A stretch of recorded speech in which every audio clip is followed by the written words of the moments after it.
Mr. Vice President, in closing, I would have liked to hear from the government whether consideration has been given to any measures to mitigate against the impact of this legislation,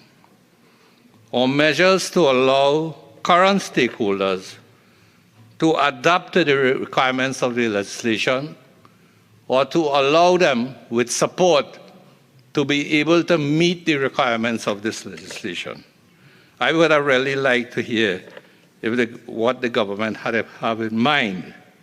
in order to address this gap that is going to arise from putting this legislation into effect. I humbly suggest that consideration be given to the establishment of scrap metal parks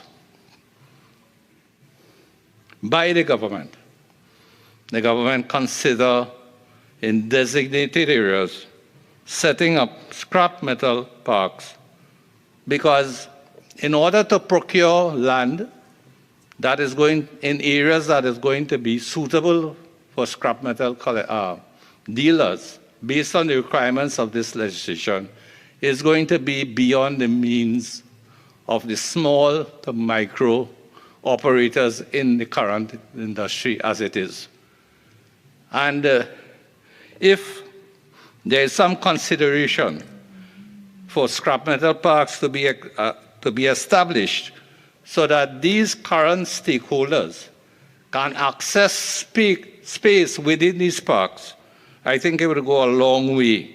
into regularizing the industry subsequent to this legislation, and to ensure that the current operators in the industry, the small and medium, the small and micro operators, would still have a role in the future in the scrap metal industry.